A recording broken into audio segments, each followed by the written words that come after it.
darles un saludo muy especial. Ya me llegó la chiva, yo creo que muchos ya la saben, donde dicen que la licitación se la ganó la Unilibre, la licitación para el concurso de la Fiscalía. Entonces, eso a mí me parece muy bueno. A mí me gusta que se lo haya ganado la Unilibre. ¿Por qué? Porque ya conocemos el manejo de la plataforma de la Unilibre, ya conocemos el sistema de carga de documentos, la valoración de experiencia como la hacen ellos. Digamos lo que ya estamos acostumbrados, afianzados, ya estamos olivianados, digámoslo así, con ese sistema. Y eso nos va a permitir poder enfocarnos en explicarle a la gente la mejor manera de argumentar sus hojas de vida, la mejor manera de cargar sus soportes, la mejor manera de eh, tener en cuenta qué le van a valorar en los antecedentes y también de pues, orientarlos sobre el manejo de la plataforma, porque si es la misma CITCA, pues básicamente ya eso lo tenemos y muchos de ustedes ya lo tienen muy avanzado. Entonces, excelente. Si la ganó la Libre, muchos se quejaban. Yo miraba que el acuerdo, cuando el acuerdo nos toca desglosarlo muy bien, porque el acuerdo siempre es muy claro, los que la embarramos somos nosotros. Y por eso es que reclamamos. Entonces hay que mirar bien el acuerdo y con base en eso, pues hacer un buen trabajo de orientación y de carga de toda la información, documentos y demás que necesitemos. Desearles para ustedes y su familia lo mejor. Ya se viene diciembre, ya se arranca un nuevo año, un nuevo concurso, más oportunidades y también que no es el único concurso que hay, ¿no? El de la Fiscalía. Hay varios concursos más donde este diplomado en especial, este les va a servir para todos. Eso me parece muy interesante porque siempre Hunter Colombia se ha enfocado en los diplomados y seminarios y capacitaciones, pues muy precisas de policía judicial, muy específicas. Pero este diplomado me da a mí una tranquilidad y es que se enfoca en todo, o sea, todos los concursos de la Comisión Nacional de Servicio Civil, los constitucionales o especiales como el de la Fiscalía, aplica el diplomado en gestión documental. Y veo que nos van quedando cosas muy claras. Eso me da un parte de tranquilidad y de alegría. Entonces, vamos bien. La idea es el otro año arrancar con unas capacitaciones para concurso, de las cuales les estaremos comunicando la modalidad, los precios y la duración. Y desearles para usted y su familia lo mejor en este año que ya se está concluyendo. Es el momento para cuadrar nuevos proyectos. Muchos de nosotros, muchos de ustedes podemos tener muchas situaciones en este momento. La vida es una constante lucha. Queremos ponernos en sus zapatos y decirles que aunque la vida se ponga dura a veces, se ponga difícil, tenemos que sacar berraquera. Sé que suena frase de cajón, pero yo personalmente he vivido situaciones muy especiales, muy complejas, y eso me da a mí, digamos, lo que una oportunidad para decirles que siempre se puede y siempre la vida da la nueva oportunidad para sacar la cabeza y seguir luchando. Y eso es lo que para muchos deseamos, que si están en esas situaciones personales, familiares, sociales, laborales, económicas, que los problemas se solucionan poco a poco. Poco a poco se van solucionando. Mi Diosito le va dando uno la mano y siempre que nos entreguemos con confianza y con fe y con voluntad y con fortaleza, vamos a salir adelante. De parte de Hunter Colombia, desearle lo mejor. Vamos a estar ahí en lo que les podamos colaborar siempre. ¿Listo? Sandy, ¿me ibas a decir algo? Sí, profe, buenas noches. Primero, pues agradecerles por el diplomado porque sí me ha servido bastante. Segundo, que sí me gustaría pues lo de la orientación frente a cómo postularse uno, porque yo me postulé para el concurso pasado, era la primera vez que concursaba. Yo llevo 16 años en la fiscalía, me presenté para técnico 4 porque ese es mi cargo actual. Me fue muy bien en el examen, pero desafortunadamente yo soy trabajadora social, especialista en psicología jurídica, pero no me valieron nada de estudio y me salió cero. Entonces, sí, como la orientación frente a qué cargo con la experiencia y la formación que uno tiene para que uno pueda aplicar mejor y pues ganar puntaje en algo, profe, porque imagínese. Y Esa sí, es le nuestra agradezco intención. mucho. La idea es que todos estemos en igualdad de condiciones y poder colaborar lo mejor que se pueda. Y sobre todo, que no les pase lo que nos pasó a muchos, que por lo menos Sandy pudo presentar el examen. Yo me quedé por una hoja de vida que tenía mal una parte del documento, de la hoja de vida de la institución donde trabajaba.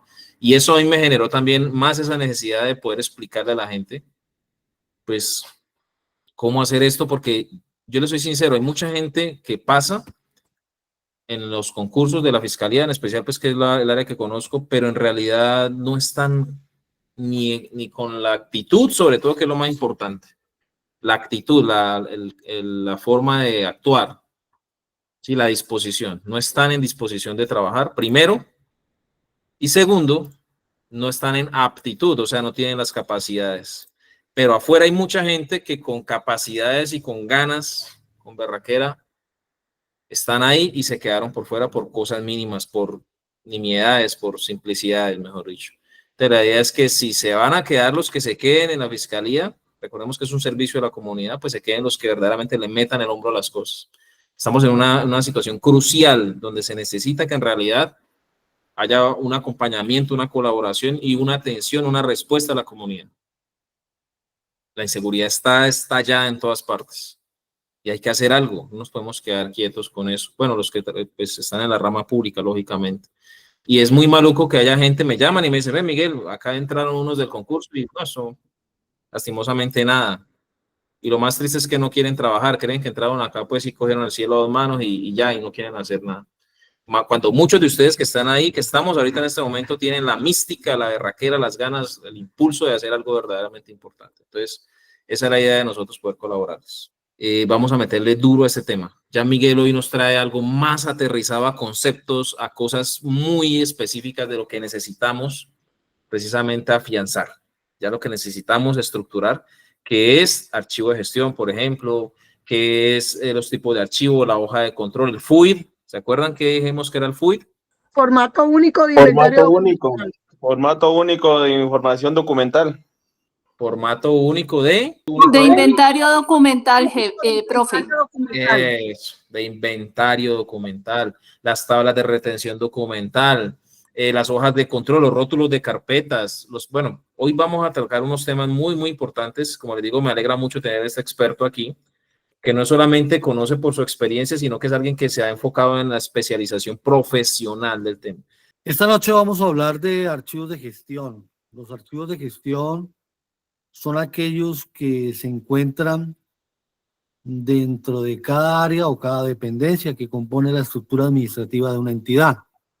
Son aquellos archivos que se alimentan a diario, son aquellos archivos que son de consulta diaria, y ahí realmente empieza la organización de la información. Nosotros, dentro del ciclo vital del documento, recuerdan, yo hablaba de archivo administrativo, hablaba de planeación, producción, recepción, archivo administrativo, archivo de gestión, archivo central y archivo histórico, y eliminación, conservación total. Ese es el ciclo vital de los documentos. Quiero que lo tengan en claro. Los archivos de gestión son muy importantes porque ahí empieza realmente la organización de la información. La información registrada en cualquiera que sea su forma o el medio utilizado. Una de las clases anteriores hablábamos de dónde estaba consignada la información en varios tipos de soporte. Uno de los soportes era análogo, que es papel, que es cuando el análogo se pasa por un escáner y queda digital en PDF. Eso es un documento digital. Y electrónico, por el cual se genera desde un dispositivo electrónico y queda en ese dispositivo electrónico y no se puede imprimir. Yo les decía que mucha gente, a la hora de sustentar los documentos, cuando notifican mediante un correo o hacen alguna actividad mediante un correo electrónico, muchos funcionarios imprimen el pantallazo de ese correo para que sirva como testimonio, y es una práctica incorrecta en la archivística, ¿no? Porque si usted envía un correo electrónico a otra persona notificándola, el documento debe permanecer en el dispositivo y en la plataforma de Yahoo o Gmail donde usted tenga su correo creado, debe permanecer ahí. Los correos tienen la posibilidad de crear carpetas y ir guardando los correos que se envían en una carpeta aparte para que se conserven electrónicamente y no se altere el documento, no pierda la originalidad del mensaje. porque lo que se quiere es que no se pierda la originalidad del mensaje, ¿no es cierto? Entonces, muchos correos tienen también una facilidad de que usted envía un correo y cuando la persona lo abra, a usted inmediatamente le llega que esa persona abrió el correo y lo leyó. Es un acuse de recibido. Esos acuses de recibidos también se pueden guardar dentro de una carpeta del correo, ¿no es cierto? Para no imprimirlos. Eso sirve como evidencia original de que sí se hizo la actividad, que sí se notificó y que sí se hizo la actividad, ¿no es cierto? No sirve para cualquier auditoría.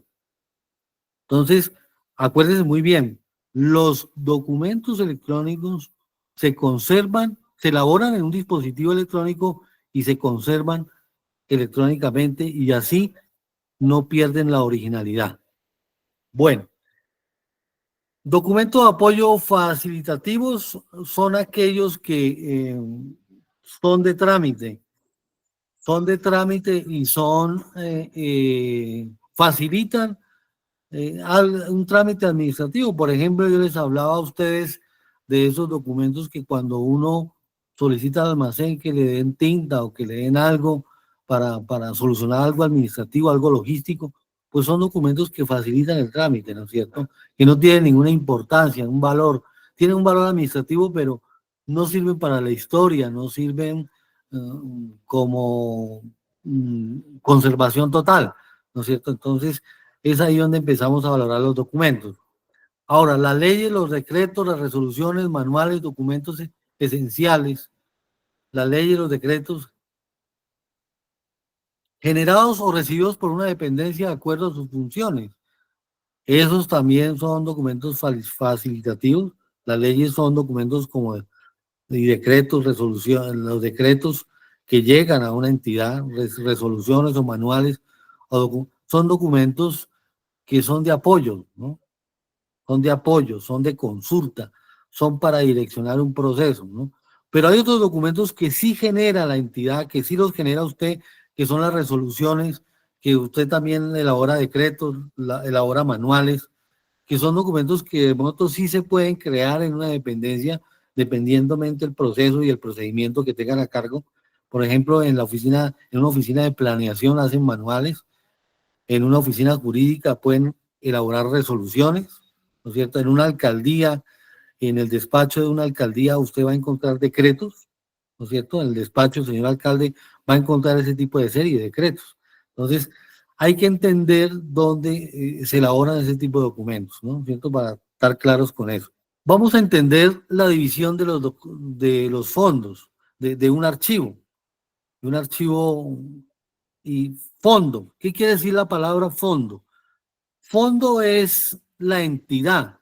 Por ejemplo, voy a dar un ejemplo. La Fiscalía es un fondo documental. La Policía Nacional es un fondo documental.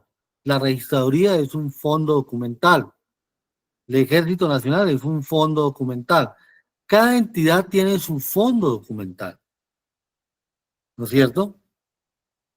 Ahora, el subfondo, ¿cómo funciona el subfondo? El subfondo funciona cuando esa entidad es de orden nacional, como la Policía Nacional, el Ejército, la Fiscalía, y tiene unas sedes en las regiones, en los departamentos. Son subfondos. ¿No es cierto? Son subfondos. Las sedes, hay una sede principal que las entidades de régimen de orden nacional por regular, sus sedes nacionales quedan en Bogotá, ¿no es cierto? La dirección de la policía queda en Bogotá, la dirección de la fiscalía queda en Bogotá, la dirección de la Registraduría Nacional queda en Bogotá, pero tiene sedes en las regiones, en los departamentos, y esos son subfondos, ¿no es cierto? La serie documental es la serie se refiere a un asunto que obviamente se produce o se genera tras de procesos y procedimientos que maneja una dependencia o una oficina, ¿no es cierto? Ustedes saben que en cada oficina o una área o una dependencia que compone una entidad tiene sus procesos y sus procedimientos. Y a través de esos procesos y procedimientos se genera una serie de documentos que sirven como testimonio de las actividades que ustedes realizan a diario. Acuérdense que todo eso va encadenado, manual de funciones, manual de procesos y procedimientos, eso va encadenado, el sistema de gestión de calidad va encaminado a la gestión documental. ¿Por qué razón? La calidad, porque la calidad es un sistema de estandarización de formatos. Los procesos y procedimientos, el proceso y procedimiento tiene una caracterización y tiene unos puntos de control. Ese proceso y procedimiento es el paso a paso para realizar una actividad. Y en ese proceso y procedimiento hay unos puntos de control. ¿Cuáles serían los puntos de control? Los formatos de calidad que se deben diligenciar o se deben llenar para dejar constancia de una actividad o función que usted tiene. Entonces, por eso es que los auditores, los de control interno, cuando hacen su lista de chequeo de auditorías, lo hacen a través del manual de procesos y procedimientos, porque ahí le van a decir cuáles son los puntos de control. Voy a dar un ejemplo, la ventanilla única de erradicación. Hay unos puntos de control, hay un proceso y un procedimiento. ¿Cuál es el primer proceso y procedimiento? Recepcionar la documentación. Pero para dejar evidencia de la recepción de documento, uno lo que hace es registrar de manera, si existe un software, pues uno digitaliza el documento y ese software le pide a uno los datos del destinatario, de qué entidad viene el documento, qué número tiene el documento, de qué trata el documento, ¿no es cierto? ¿Quién firma el documento? Esos metadatos descriptivos, yo le llamo metadatos descriptivos a esos datos que les acabo de mencionar, son los que le piden a uno el software para radicar el documento y el sistema le bota un número a uno.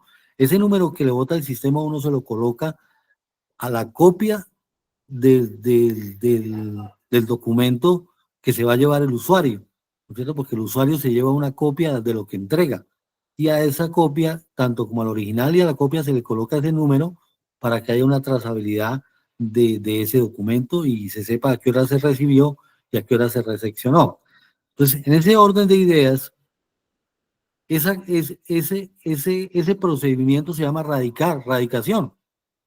Pero ese software internamente tiene unos módulos y esos módulos, uno de los módulos es consulta, otro de los módulos es descargar, otro de los módulos es firma electrónica. Bueno, tiene una variedad de módulos y uno de los módulos es generación de planilla, la generación de planilla. Ese software permite generar la planilla de cuántos documentos ingresaron en el día. Entonces el proceso y el procedimiento va a decir, bueno, hay un punto de control, la generación de esa planilla. Entonces, se van al software, el auditor se va al software y dice, hágame el favor y genéreme la planilla de los documentos que usted recibió hoy. Y ahí va a estar todo el registro y qué número de radicados le asignó el sistema a esa solicitud que está entregando el usuario. Cuando no hay el software, cuando no está el software, cuando las entidades no tienen un software o un sistema automatizado, como el que les acabo de decir, existen unas planillas que se manejan manual, donde uno registra los documentos que llegan y los documentos que salen de la entidad. Entonces, cuando uno registra ese documento que llega en una planilla, le va a pedir los mismos datos que les estoy hablando. Nombre de la persona, a quién va dirigido el documento, de qué trata el documento, la fecha del documento, el número del documento, ¿no es cierto? Y a qué dependencia, según el asunto, uno tiene que enviar ese documento. Y le asigna un número de entrada.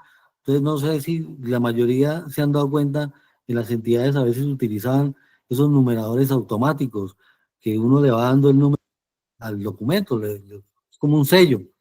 Y esos son los números que se llevan consecutivamente y ese número se lo coloca a uno al documento, la copia que se lleva el usuario, el documento que entra y el mismo número para la planilla para tener trazabilidad quién recibía ese documento. Ese es el control de documentos que les hablaba Miguel anteriormente, en la clase anterior, que así se controlan los documentos. Hoy en día la Fiscalía y las entidades de orden nacional ya tienen un aplicativo, un software, donde permite generar esos radicados. Y aquellas entidades que no han fijado un presupuesto para la obtención o para la compra de un software de esos, utilizan un aplicativo que se llama Orfeo. Ese Orfeo tiene unos módulos gratis y permite instalar en aquellas entidades que no tienen mucho flujo de información, permite instalarlo gratis y tiene gratuidad hasta cierto módulo. De ahí para allá usted tiene que hacer unas actualizaciones y adaptarlo a su empresa, y puede radicar documentos y tenerlos en el sistema. Entonces, Miguel Andrés, me estaba levantando la mano Claudia. ok. Coméntame, Claudia. Buenas noches, profe Miguel. Tengo la experiencia de estar en el puesto también de la radicación en la ventanilla única en el departamento donde estoy trabajando. Y sí, hay documentos que llegan a la ventanilla y se hace la trazabilidad a la dependencia donde se solicita. Y los otros documentos que llegan son de particulares también. Son muchos, lo de la fiscalía, las citaciones, otro que es protección a personas. Eso lo radicamos nosotros, lo escaneamos en el GEPOL, lo escaneamos, tenemos el rol de radicación de entrada, lo radicamos y el mismo sistema genera un código, y ese documento se le firma, se le da, y ahí se le da la trazabilidad al documento. Primero va siempre al comando, y del comando lo envían a la dependencia donde es. Esa era mi intervención, mi pequeño mensaje, que yo también estoy ahí también en ese puesto y estoy en archivo. Bueno, gracias, Claudia, por tu intervención. Correcto, lo que tú manejas es el GEPOL, que es el gestor de contenidos policiales, que es el aplicativo que creó la policía para gestionar su información externa e interna y tener una trazabilidad y control de los documentos. Eso está claro. Lo que hay que tener en cuenta es que el acuerdo único archivístico, que reúne toda la normatividad del Archivo General de la Nación, ahí fue recogida todas las normas, porque las normas archivísticas, habían acuerdos, muchos acuerdos que hablaban de ciertas especificaciones en la archivística. Hoy el acuerdo único, el acuerdo 001 de este año, que más adelante se los vamos a proyectar, nos hace el compendio de toda la normatividad archivística, tanto técnica como normativa, para la organización de la información. Y dentro de este acuerdo nos captura o nos integra el acuerdo 060, que es el acuerdo 060 habla sobre el manejo y administración de comunicaciones oficiales en cualquier entidad. Y en el acuerdo 01 de archivístico nos habla de los apartes y dice que en todas las ventanillas únicas debe haber un horario al público, visible. Es una orden que todas las entidades coloquen cuál es su horario de atención para la recepción de documentos.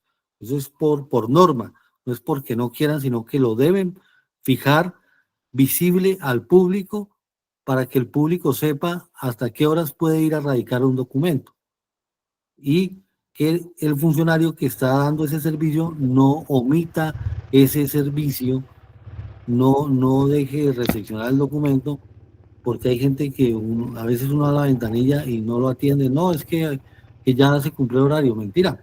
Los horarios, el acuerdo único establece unos horarios por norma y se deben cumplir de acuerdo a lo establecido, para que ustedes lo entiendan así.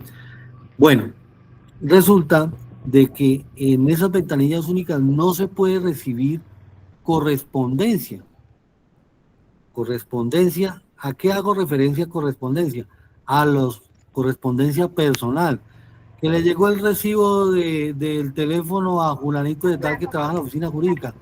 Eso no lo puede recibir uno.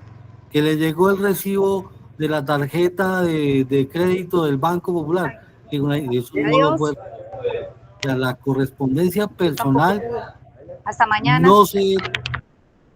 no se debe tramitar, no se debe recibir. Solamente se recibe en esa ventanilla lo que sea de obligación funcionamiento de la entidad. Miguel, una pregunta. ¿Listo? Ok. Acá, pues muchos, o no sé si la mayoría saben que nosotros comercializamos solamente un material que lo comercializamos a venta, que es este libro, que tiene manual de policía judicial, de cadena de custodia y el procedimiento PPJ-2 de inspección al lugar de los hechos. Muchos compañeros de la fiscalía nos lo han adquirido, lo han comprado, pero ellos colocan o piden que les llegue a la dirección de la fiscalía, del CTI o de la fiscalía. Pues, siempre los enviamos allá y no ha habido ningún inconveniente ni nada.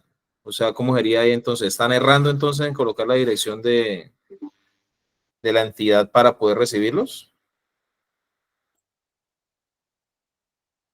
Bueno, Miguel, resulta de que los documentos siempre deben tener unos datos precisos de la entidad donde uno va a enviar el documento, ¿no es cierto? Uno debe saber para dónde va a enviar el documento y debe tener la dirección. En producción documental uno siempre coloca la dirección y el cargo y el nombre de la persona a quien va a dirigir el documento, ¿no es cierto? Pero si usted está en la ventanilla única, la persona que trabaja en la ventanilla única tiene que conocer muy bien el funcionamiento de la entidad, ¿no es cierto? Y debe conocer muy bien la entidad porque debe saber qué hace planeación, qué hace la oficina jurídica, qué hace el comando. Bueno, independientemente de la entidad, si es la fiscalía, si es la policía, independientemente de esa persona que maneja la ventanilla, tiene que manejar muy bien la información, saber conocer. Y debe tener una lista de los jefes de área, porque normalmente le escriben a los jefes de área o al gerente de la representante legal de la entidad. Entonces debe saber. Pero si usted va a recibir un documento que no vaya dirigido a una persona, que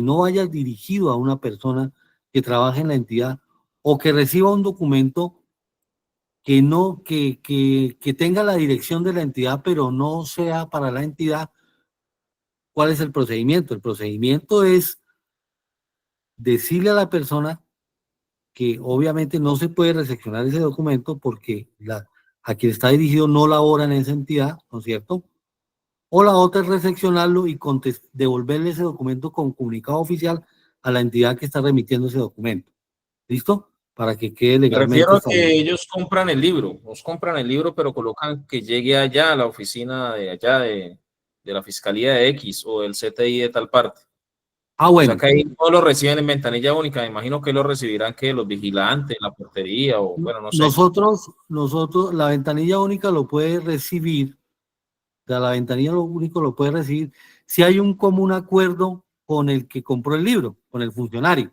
Si yo me acerco a la ventanilla y le digo, Juanito de tal, es que yo compré o tengo una encomienda y di la dirección de la ventanilla, por favor recíbamela. Si hay una recomendación, obviamente uno le hace el favor al compañero por solidaridad, pero no hay una obligación funcional de funciones propias del cargo de uno, ¿no? No hay una obligación. Entonces, ese tipo de cosas se le da a conocer a todos los funcionarios de que la correspondencia personal se la tienen que recibir en la casa y tienen que dar la dirección de su casa. Lo digo porque ahorita como estamos en situación de seguridad pues compleja en Colombia, pues me imagino que un paquete o algo pues es algo serio de tratar, ¿no? Claro que sí. Estaba levantando la mano Javier Tous, estaba levantando la mano, qué pena Miguel, creo que le iba a decir algo. Sí, profe, bueno, digamos que la experiencia que yo he tenido, digamos, de forma particular, Bueno, el libro pues, que yo le compré a ustedes a Hunter me lo enviaron a la oficina, ¿no? Y yo tengo muchos compañeros que les llega, que les llega Pues yo no lo decía por Javier, ¿no? paquete. Lo decía por otros compañeros. No, pero hay que colocar el ejemplo, está bien, eso no tiene ningún problema. Y tengo otros compañeros que les llevan paquetes y todo, pero uno sabe que eso pues no va a entrar por la ventanilla, uno le dice al muchacho de la vigilancia y como eso llega también por empresas como Servientrega, Coordinadora, ya va con un nombre definido y uno le dice, mira, aquí me van a traer esto y uno sale y recibe.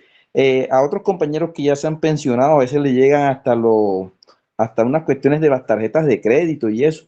Entonces ellos le dicen, no, ya esa persona no trabaja aquí y ellos no le reciben y se llevan su sobre, su... Entonces yo pienso que eso ya ahí es como uno coordinar con la persona que le va a enviar, le va a hacer el envío a uno, ¿no? Porque uno sabe que eso no es institucional, eso no tiene nada que ver con la institución.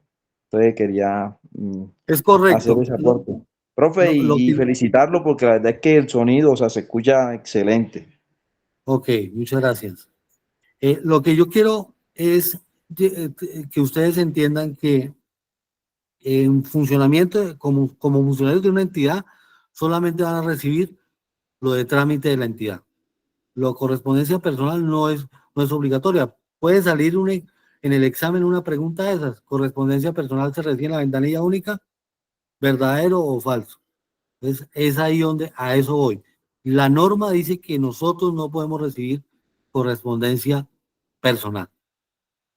¿Listo? Solamente se recibe la que dé un trámite a la entidad, la que obviamente vaya dirigida al representante legal o que dé trámite institucional, pero no lo personal. A eso es lo que quiero aclarar. Ya, si uno quiere hacer el favor y si uno quiere, obviamente por solidaridad y por manejo, pues uno reciba cosas, sí, se puede hacer, obviamente se hace, pero pues no es la razón de recibir ese tipo de correspondencia, para que ¿No estén sabes por qué claros lo las normas. digo? Ya yéndonos a la parte de seguridad, ¿cómo es el sistema cuando llegan paquetes? O no sé si no se reciben paquetes en las oficinas, así sean para un compañero o así sea. Bueno, lo de los compañeros ya nos aclaró. Pero digamos que llega un paquete, una caja para la oficina de talento humano con radicado. ¿Eso lo recibiría la ventanilla única? Mi pregunta, porque pues en ese tema de seguridad me queda como la incógnita. Bueno, sí se puede recibir, porque obviamente puede ser de función de la entidad, pero lo que se debe hacer es pedir apoyo. Por ejemplo, en la policía siempre pedimos apoyo al personal de explosivistas que revise, o a los carabineros que tengan el perro y revisen ese tipo de paquetes antes de que entren al registro de la ventanilla. Se hace una etapa preventiva a ese tipo de paquetes, donde pasa el perro del señor carabinero, revisa lo olfatea, si él detecta algo, pues obviamente ya se llama a los expertos en explosivos y ellos determinarán qué hacer con el paquete. Pero esas medidas siempre se utilizan en la policía, no sé si en las entidades, la fiscalía o en las entidades que ustedes trabajen lo hacen. Me imagino que sí, tienen ese tipo de prevención, de recepción de ese tipo de documentos. Se hace una parte preventiva a aquellos paquetes grandes, cajas, paquetes, o a uno le dan una charla a los explosivistas, ¿no? Que paquetes que se vean, o sobres que uno toca el sobre y se nota como cable alrededor, o si nota húmedo de aceite del sobre, o si nota manchas de algún otro color, pues ya es un paquete que merece Los ser revisado sonidos. por los expertos explosivos y expertos en ese tipo de cosas. Uno tiene ya la alarma, ¿no? Uno ya tiene la experiencia, lo lleva a informar inmediatamente para que le den otro tipo de manejo, los expertos en explosivos le den otro tipo de manejo y se pueda controlar ese tipo de situaciones, ¿no? Buenas noches, sí señor. Pues, por ejemplo, en el edificio donde yo trabajo, cuando dado el caso de que haya recepción de paquetes, ¿cómo se llama eso? Sobredimensionados o, bueno, paquetes grandes, ahí en la entrada, inclusive cuando entran usuarios o personas que no son de la institución, está lo de esa máquina no sé cómo se llama, como cuando uno va al aeropuerto que mete maleta y Un escáner. eso, en el edificio pues hay uno de esos y sí o sí los paquetes con volumen deben de ingresar por esa máquina antes de ser ingresados al edificio. No, pues es como parte de seguridad. Y respecto a la recepción de pronto de documentación o de paquetes o de encomiendas o bueno, que lleguen por transportadora, pues a ellos no se les permite el ingreso al edificio, sino que el funcionario debe de bajar y pues literal se hace responsable como tal del paquete. Y como digo, cuando son paquetes muy grandes, pues tienen que ingresar sí o sí por ese rayo X, o no sé cómo se llama, el escáner. Ok. Ok, Soraya, muchas Sí, gracias. ese tipo de actividades se realizan con el fin de prevenir ciertas situaciones de riesgo y que obviamente atenten contra la entidad. Entonces, ese tipo de prevenciones son buenas para controlar los documentos o paquetes que ingresen a la entidad por X o Y motivo de los usuarios, ¿no es cierto? Serie documental es aquella serie que a través de un proceso y procedimiento se genera en una dependencia. Voy a explicarme. La mayoría de las dependencias de una entidad elabora una serie que se llama actas, ¿no es cierto? La serie de actas, o sea, un acta es una serie documental, es una serie documental simple, acuérdese muy bien, simple. ¿Por qué serie documental simple? Porque está compuesta de uno o dos o tres documentos, ¿no es cierto? Y que cada acta que se genere va a hablar de diferentes asuntos, ¿no es cierto? Esa es una serie simple. Otra serie que se puede, por ejemplo, otra clase de series son los informes, ¿no es cierto? El informe, la palabra informe, ustedes saben que en las dependencias se utiliza mucho informe, informe de gestión, informe de actividades, informe de novedades. La palabra informe nomás es una serie, ¿no es cierto? Es una serie, es un tema de esa dependencia, ¿no es cierto? Que se genera a través de los procesos y procedimientos que se manejen en esa dependencia. Otra serie que se maneja son por ejemplo, las acciones constitucionales. Esa es una serie, ¿no es cierto? Y esa serie de acciones constitucionales, más que todo las ve uno que se generan en la oficina jurídica, donde tienen ese tipo de serie. Voy a darles otro ejemplo diferente, los decretos. Los decretos es una serie que se genera en los despachos de un alcalde. Ahí se generan los decretos, ¿no es cierto? Otra serie que puede ser que se genere en varias dependencias son los actos administrativos, ¿no es cierto? Son más o menos modelos de series. Ahora, las series se derivan de una subserie. La subserie es la derivación, lo que se deriva de una serie. Por ejemplo, informe, la palabra informes, pues hay varias clases de informes. Informes de gestión sería una subserie. Informes Si de... querés, Miguel, proyecto el tema de las tablas de retención de la fiscalía, de pronto o algo, o qué, para que Sí, vayan pero mirando. ahorita, yo te doy la Listo. señal, apenas termine eso, ya te doy la señal para Ok, explicarles a ellos la tabla de retención.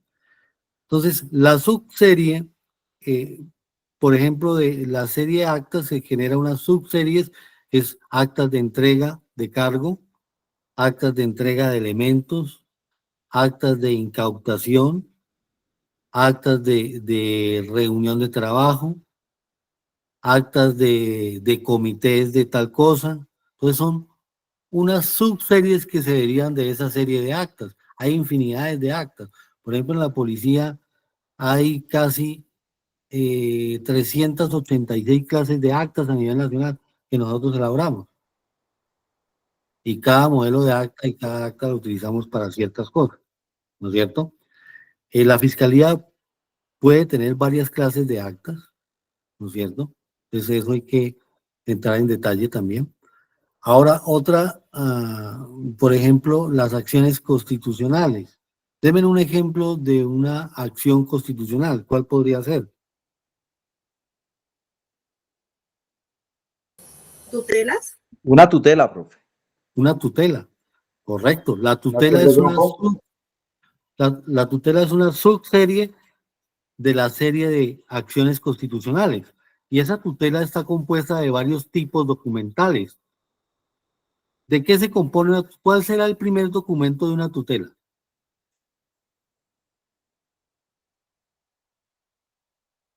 ¿Cuál podría ser el primer documento de una tutela? Si llega la entidad, me imagino la ventanilla única, pues debe ser la orden del juzgado de algo referente al tema de la tutela, ¿no? Derecho de petición. No. La tutela se genera cuando se radica del juzgado, ¿no es cierto? Y el juzgado la remite, la aprueba y la remite a la entidad que se está tutelando, ¿no es cierto? Exacto. O sea, la ventanilla única recibe la orden del juzgado respecto de la tutela para algo. De la tutela, correcto. Ese es el primer documento que ustedes van a encontrar. Y ese documento, ese primer documento se llama tipo documental. ¿Ya? Entonces, después de esa tutela, tiene que generarse una respuesta que tiene unos términos. Y los términos creo que son 5 días para responder una tutela, creo yo. No. Ustedes me dirán, ¿cuál es el tiempo para responder una tutela? Para generar respuesta a una tutela. Que son de 48 horas o 72 horas.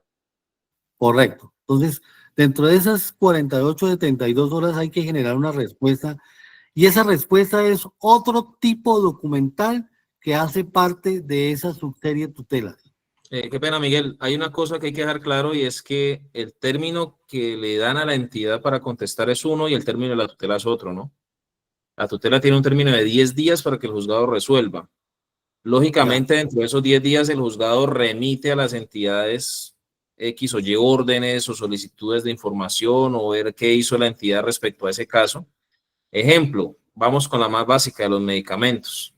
A usted no le han querido ordenar un medicamento o no le han querido ordenar un examen en una EPS, pues apenas la persona pone la tutela, lo primero que miran es pues, que sea procedente, ¿no? Lógicamente, que se haya agotado de alguna manera la vía gubernativa, aunque bueno, eso tiene un cuento ya totalmente aparte que me parecería interesante y valga la cuña que Carlos Alberto hizo unos videos muy buenos, están en YouTube, de acciones constitucionales precisamente. Y ahí se explica mucho de eso. Entonces, una vez que el juzgado emana la orden, el juzgado le dará a la entidad 24, 48, 3, 4, 5 días para que conteste X o Y actividad. Ejemplo, ¿usted por qué no le dio los medicamentos a la persona? O si la persona hizo los trámites. O sea, todo eso tiene que contestar la entidad y dentro de ese tiempo que le da el juzgado, ahí es que la entidad contesta. Y ahí es donde ya miramos los plazos que ustedes dicen, 48 horas, 5 días. Pero eso está dentro de los 10 días que tiene el juzgado para resolver la tutela. ¿Ok? Correcto. Y cada que se genere un documento frente a esa tutela se llama tipo documental. Entonces, la agrupación de esos tipos documentales conforman la serie de tutelas, ¿no es cierto? Eso es lo que quiero que ustedes sepan, que los tipos documentales conforman esa subserie, ¿no es cierto? Conforman esa subserie y la subserie sería tutelas. Ahora, esa subserie de tutelas es una serie compleja. ¿Por qué? Porque es compleja. Porque todos los tipos documentales que hay dentro de esa tutela van a hablar de un mismo trámite o una misma cosa de una misma persona. ¿Listo? Esa sería una serie compleja. Todo lo que se vaya volviendo como expediente y todos los tipos documentales que hablen de un mismo trámite, de un mismo asunto, sería una serie compleja. ¿Listo? Claros con eso. Bueno, ahora sí, voy a dar el último ejemplo de tipo documental y de subserie para que lo tengan en cuenta. Hay otra serie, hay otra subserie o serie cerrada, diría yo que es serie cerrada, que es los derechos de petición. Los derechos de petición tienen dos tipos documentales. Uno, la solicitud, la petición que se hace a la entidad de información o dependiendo de la situación, y la respuesta que se genera a esa petición. Son dos tipos documentales, se agrupan, primero se coloca, vamos a hablar del principio de procedencia, primero el documento que se genera y de segundo la respuesta. La unión de esos dos tipos documentales conforman la serie de derechos de petición y van archivados en una carpeta. ¿Listo? ¿Claros con eso? Bueno, ahora sí, le voy a pedir el favor a Miguel que nos proyecte la tabla de retención documental, que nos proyecte la tabla de retención documental de la Fiscalía, con el fin de explicarles de qué se compone una tabla de retención documental y de dónde sale una tabla de retención documental. Entonces ahí le estoy proyectando. En la página de la Fiscalía están las tablas de retención documental, pero sin embargo, quiero hacerles claridad de que aquí no están todas. Me parece interesante porque aquí están los códigos. No sé si tú nos explicas más bien el tema, Miguel Andrés, de estos códigos que aparecen a la izquierda, que son los códigos de las dependencias. Correcto, correcto. Bueno, pero no te deja descargar una tabla de retención, no te la deja Sí, descargar. sino que quería mostrarles el origen. Aquí, supuestamente, digámoslo así, están todas. Esos ¿Sí? son los cuadros de clasificación, Los cuadros de clasificación de donde nacen las tablas de retención documental. donde nacen las tablas de retención documental, Entonces, correcto. aquí supuestamente están todas, pero no están todas para que no se confíen. Por ejemplo, las direcciones nacionales de fiscalías no están aquí. La Dirección Nacional de Fiscalía son código 21, me consta porque algunas las conocí. Entonces, si ustedes van acá a una tabla de retención documental de direcciones nacionales y seccionales de fiscalía, ¿sí la están viendo ahí?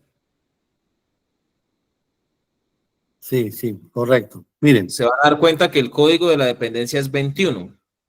¿Sí? Código correcto. 21 de la dependencia. Y acá en los cuadros, en el cuadro de clasificación no está el código 21. Salta del 20. Ustedes lo van viendo aquí. No sé si están viendo el avance. Ahí va avanzando 20, 20, 20, 20, 20 y salta al 30. Entonces, todo lo que va del 20, 21, 22, 23, 24, que son otras dependencias, no está ahí. ¿Listo? Entonces, ahora sí te proyecto la tabla, tocayo, para que puedas explicarles. Correcto. Bueno, la tabla de retención documental se compone de unos códigos, se compone de unas series documentales o subseries documentales, se compone de unos tiempos de retención documental, se compone de una disposición, de unos tiempos de retención, de una disposición final y un procedimiento. De eso se compone una tabla de retención documental. Vamos a hablar de tablas de retención documental. Muy bien. Yo elaboro tablas de retención documental como profesional en ciencias de la información. Estoy elaborando, por ejemplo, las tablas de retención documental de la AIC, de toda la entidad de la AIC. Y para elaborar tablas de retención documental, ¿qué se necesita? Para que ustedes, les voy a hablar de eso desde cero, para que ustedes sepan de dónde sale una tabla de retención documental y por qué se crea una tabla de retención documental. Las tablas de retención documental, el primer paso para elaborar tablas de retención documental es recopilar la información de la entidad, o sea, reglamentos, manuales de funciones o estructuras orgánicas, manuales de procesos y procedimientos, mapas de procesos. Todo eso se recopila, toda la normatividad y todo ese tipo de información que les estoy diciendo es el primer paso para uno hacer tablas de retención documental. Recopilar toda esa información, reglamentos internos, las estructuras que haya tenido esa entidad, todo que tenga que ver con actos administrativos que reglamenten la entidad, ¿no? Y que le indiquen a uno el funcionamiento, la estructura, ¿no es cierto? Y los procesos y procedimientos que se manejan en una entidad, ¿no es cierto? Cuando uno ya tiene toda esa información, pues le toca a uno leérsela para conocer la entidad, cuál es la estructura de cuántas dependencias se compone la entidad, ¿no es cierto? Cómo va a ser su estructura orgánica, ¿no es cierto? Cuáles son las funciones, para qué fue creada esa entidad, cuándo fue creada esa entidad, con qué objeto funciona esa entidad, ¿no es cierto? ¿Cuál es la misionalidad de esa entidad?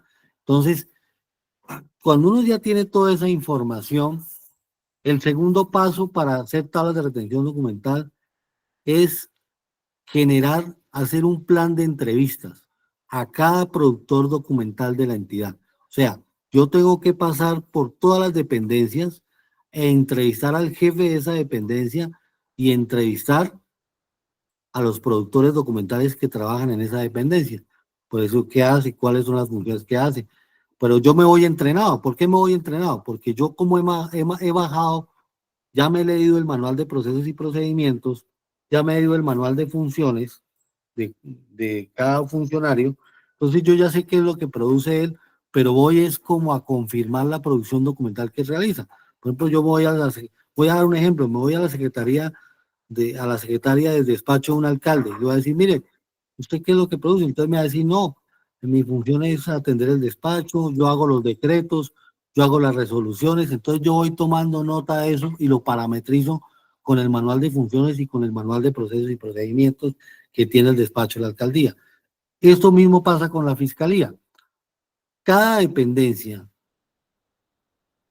cada área tiene un manual de procesos y procedimientos y cada funcionario sabe cuáles son los documentos que producen.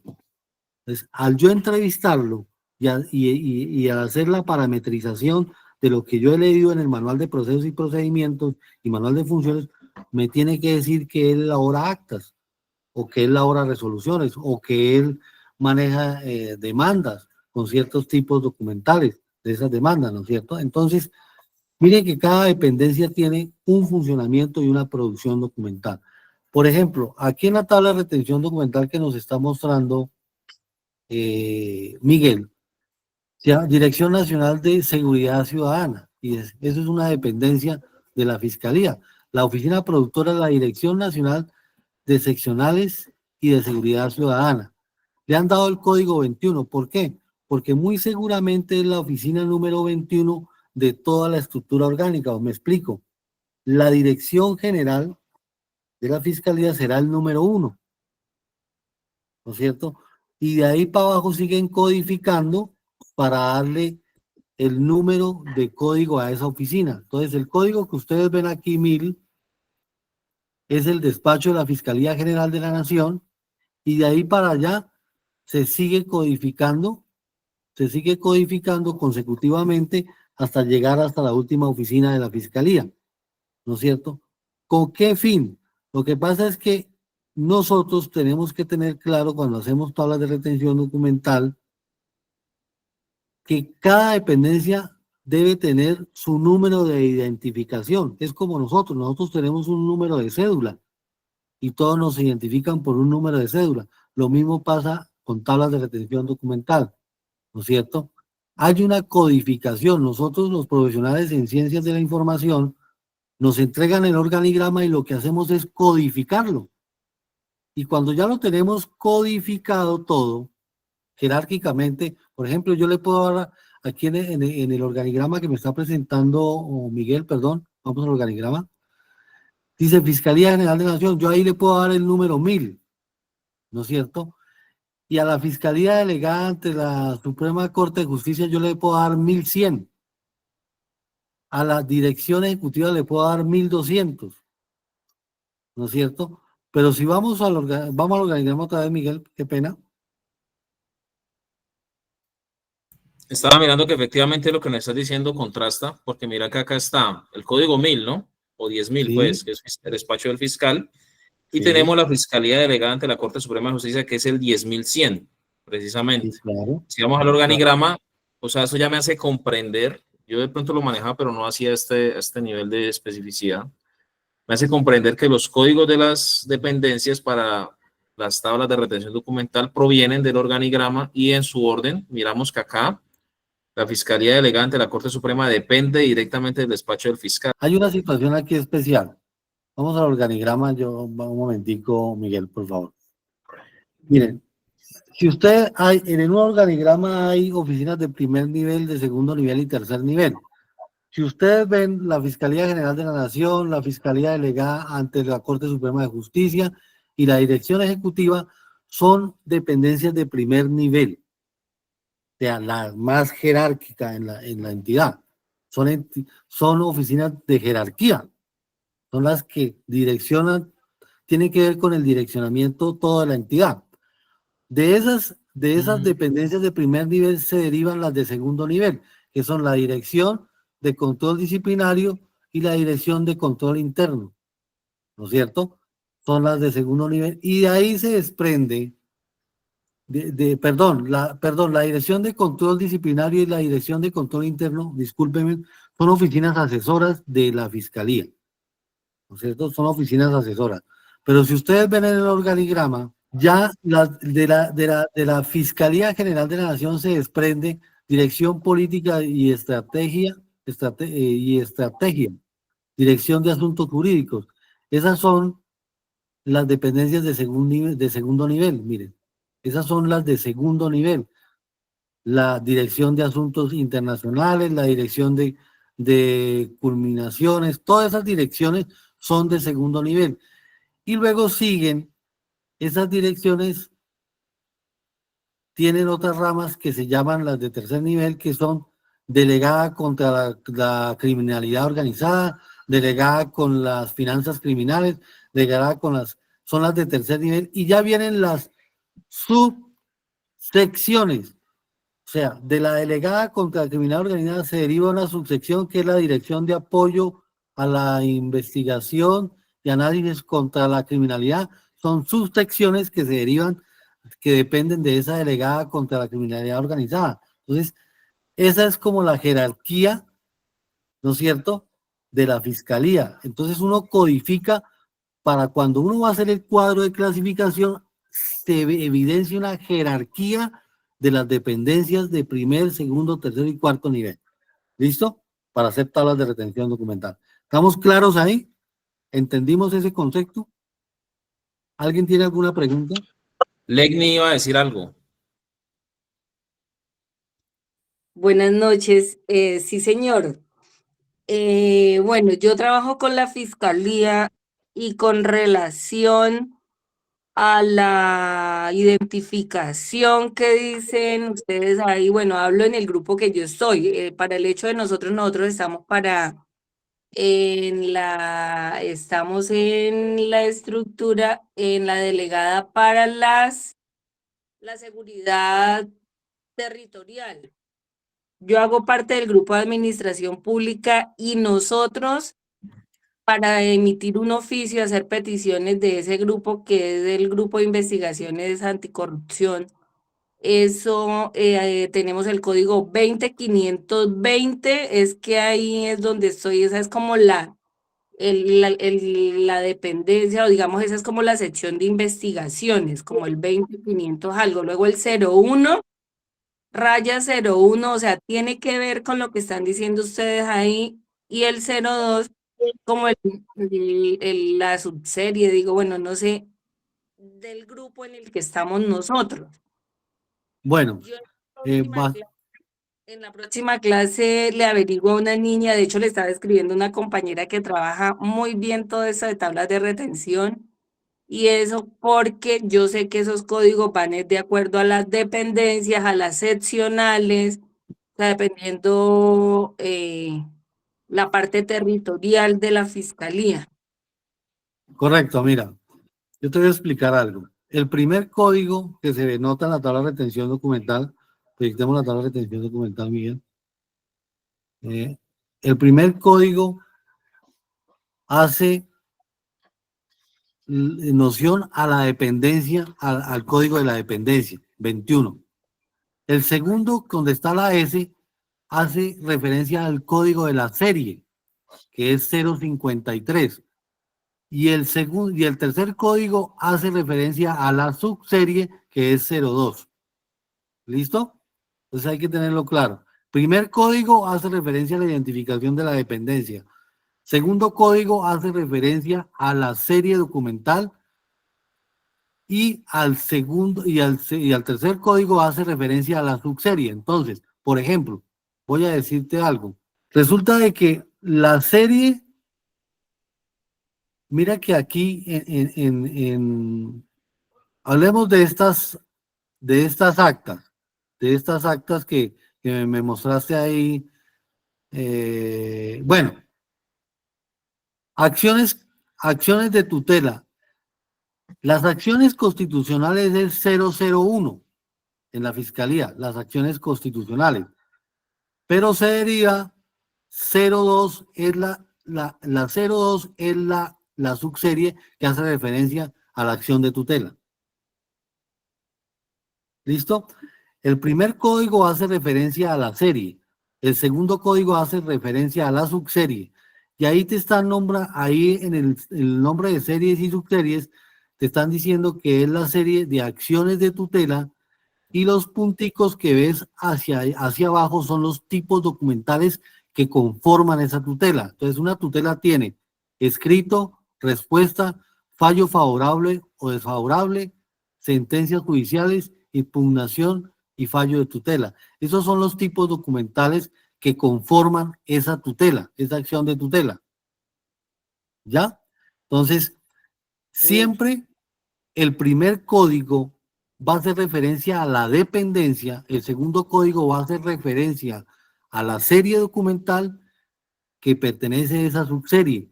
En este caso, las acciones constitucionales hay un listado que se llama el listado maestre de series y subseries, debe existir y lo puedes averiguar dentro de la fiscalía, investígalo, debe haber un listado maestre de series y subseries con todos los códigos. Y esa codificación, estoy seguro que las acciones constitucionales, el código es 001 de la serie de acciones constitucionales. Y de lo que se deriva, puede ser que las acciones de tutela sea la serie 2, 02, o de otra acción constitucional puede ser la 03, dependiendo las diferentes acciones constitucionales que se derivan de esa acción constitucional, ¿me entiendes? Entonces, así se manejan los códigos. Siempre las series y las subseries van a ir con negrilla y mayúscula sostenida, siempre. Y los tipos documentales, las iniciales van a ser en mayúscula y lo demás va a ser en minúscula, que van a ser los tipos documentales. ¿Listo? Luego vamos a pasar al archivo de gestión. Dice que las acciones de tutela en esta tabla van a durar 1 año en el archivo de gestión. 1 año. O sea que en esta dependencia que estamos, solamente van a haber archivos de qué año, tutelas de qué año. Si nos están diciendo que dura 1 año en el archivo de gestión. 2023. Correcto, 2023. Las de ahí para atrás ya tienen que haber sido transferidas al archivo central. ¿Listo? Y esas tutelas, cuando pasan al archivo central, se llama transferencia primaria. Eso es una transferencia primaria. Estamos cumpliendo con los tiempos de retención que nos dice la tabla de retención documental. Luego pasa a conservarse 3 años en el archivo central, ¿no es cierto? En el archivo, o sea, del archivo de gestión y al archivo central, esa subserie va a durar 4 años. 4 años. 1 en el archivo de gestión y 3 años en el archivo central.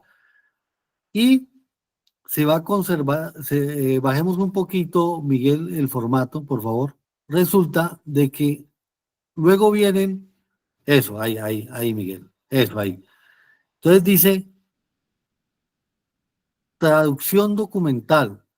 Le gusta que el formato hoy en día de tablas de retención documental, porque estas son unas tablas de retención documental de la Fiscalía, las veo que son en un modelo de tablas muy viejito. Ese modelo está muy viejito, porque hoy en día nos habla de si ese documento está en soporte físico, electrónico o digital. En el último formato del Archivo General de la Nación nos dice eso, si está electrónico, físico o digital. En este de la Fiscalía nos dice original y copia, ¿no es cierto? Entonces ahí dice que esa serie de acciones de tutela está en original, ¿no es cierto? Y que está también en copia. O sea que hay duplicidad de información, que puede estar en original y puede estar en copia. Luego, súbeme un poquito el encabezado, Miguel, por favor. Eso. Luego sigue la disposición final. CT, la palabra CT, la sigla CT quiere decir conservación total. La E quiere decir eliminación, ¿no es cierto? La I, pues realmente está ahí, lo que quiere decir, vemos a la conversión de abajo, Miguel, por favor. La I, aquí está la conversión, se quiere decir imágenes, ¿no es cierto? Y la S quiere decir selección. Miren, yo veo un error en la elaboración de estas tablas de retención documental y lo veo muy claro. Mire que la disposición final, lo que dice el Archivo General de la Nación, y lo pueden investigar y lo pueden corroborar, es que la disposición final es conservación total, eliminación, selección y microfirmación. Yo creo que la I es imágenes, quiere decir microfirmación. Le han colocado imágenes, porque de pronto lo microfirmen, ¿no es cierto? Lo vuelvan imagen. Pero no sé utilizar la I, imágenes, sé utilizar es microfirmación, o sea, la M, ¿ya? Y selección. Entonces, dice que estas acciones constitucionales, dice, se eliminan, mire, porque tiene la X en la E. O sea, ese documento se elimina, ¿no es cierto? Pero veo que el campo del procedimiento, mire que el campo del procedimiento está vacío. No sé si más abajo bajemos a ver si de pronto el procedimiento, no creo. A ver, bajemos. No, subamos otra vez, Miguel, por favor. Mire que el procedimiento no se lo han hecho. ¿Cuál sería el procedimiento el enunciado del procedimiento de esta serie? Voy a decirles. Yo lo haría así, lo diría así, lo voy a decir técnicamente. Este documento se eliminará por carecer de valores secundarios, o sea, que no tiene valor histórico, científico y histórico. Y se eliminará por medio de una máquina de picado, o sea, se elimina. Ese sería el procedimiento, el enunciado de ese procedimiento, que se elimina porque no tiene valores secundarios, o sea, que tiene valores primarios. Y todo documento que tenga valor primario, por lo general se elimina, porque no va a servir ni para la cultura, ni para la investigación, ni para los científicos, ni para lo cultural. ¿Listo? ¿Se acuerdan los valores documentales?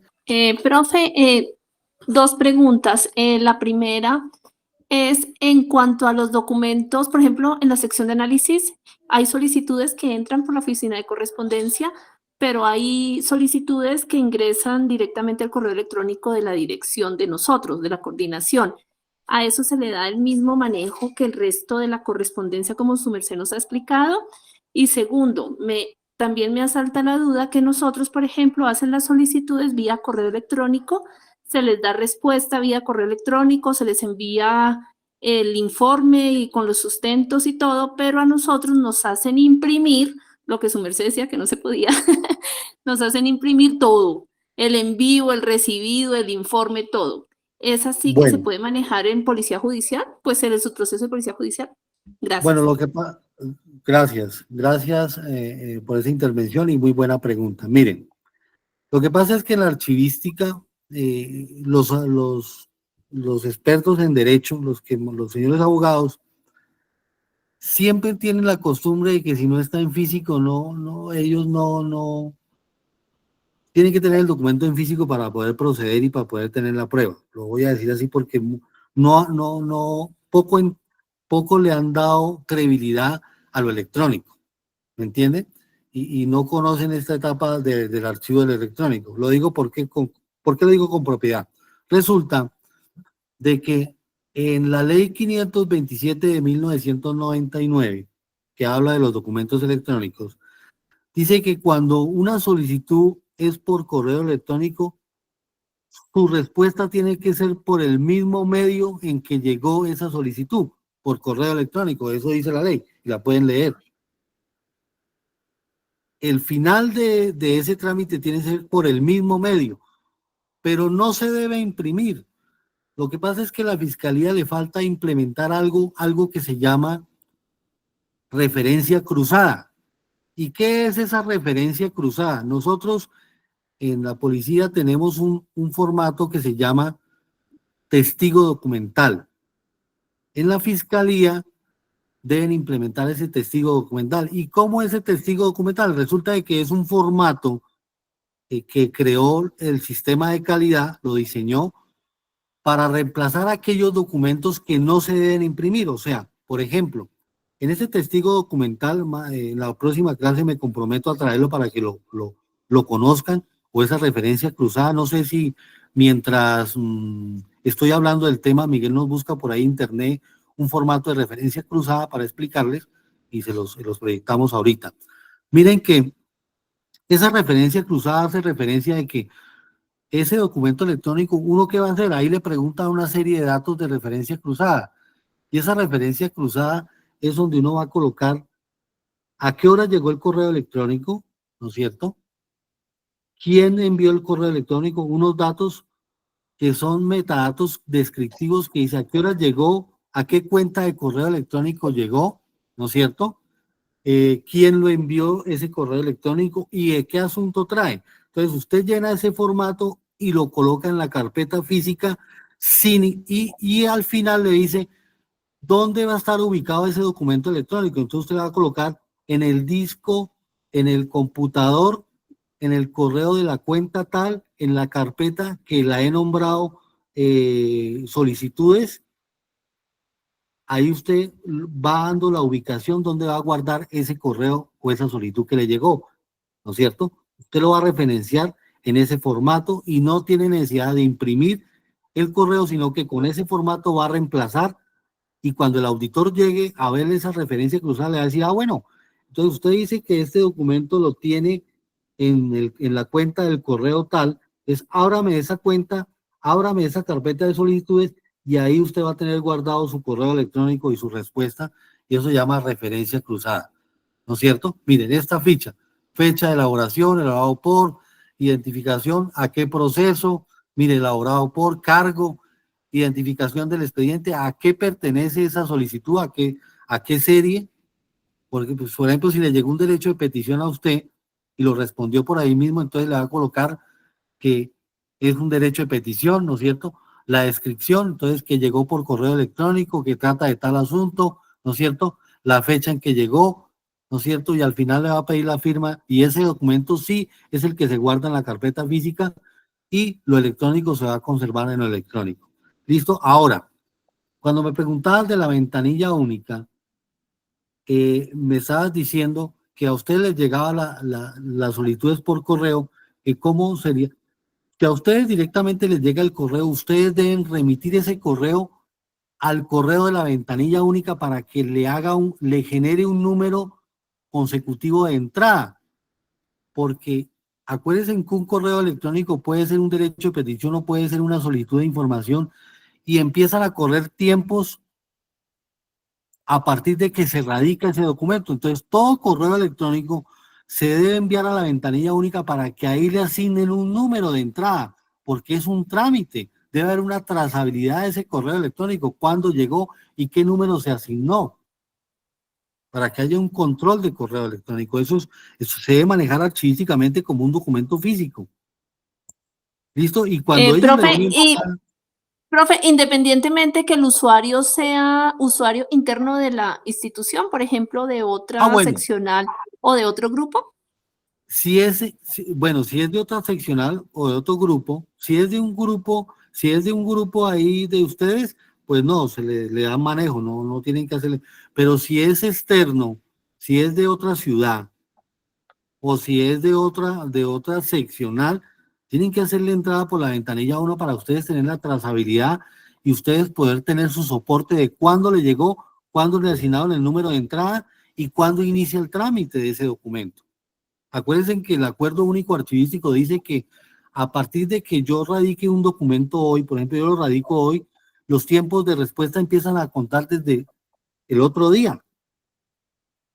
Entonces, eso hay que tenerlo claro, y más en la fiscalía y más en este tipo de entidades, porque a nosotros sí nos calculan el tiempo de respuesta y sí nos miden esos tiempos de respuesta, que tenemos que ser muy precisos para no tener alguna tutela o que metan a la cárcel al representante legal porque no se dio respuesta a tiempo.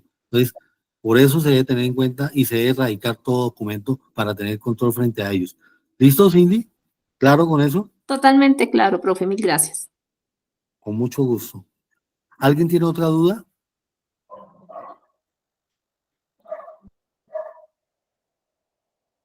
Listo, Bueno, seguimos. Entonces miren que la tabla de retención documental, ya saben de qué se compone una tabla de retención documental. Entonces, miren que elaborar tablas de retención documental no es fácil. No es fácil porque para colocar los tiempos del archivo de gestión y el archivo central, se deben tener en cuenta los valores documentales. Escúchenme bien. Vamos a buscar, por ejemplo, no tenemos por ahí la tabla de la parte administrativa de la Fiscalía de Talento Humano, de pronto, Miguel, no la podemos ubicar, para yo darles un ejemplo a ellos claro de los valores documentales. Acuérdense de los valores documentales. Hay valores primarios y valores secundarios.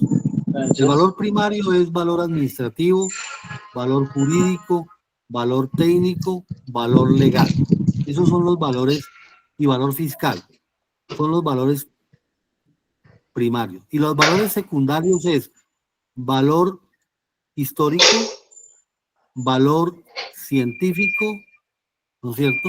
Y valor cultural. Esos son los valores secundarios, ¿no es cierto? Entonces miren que la historia laboral de una persona, yo les decía a ustedes que el promedio de vida de un colombiano es de 80 años.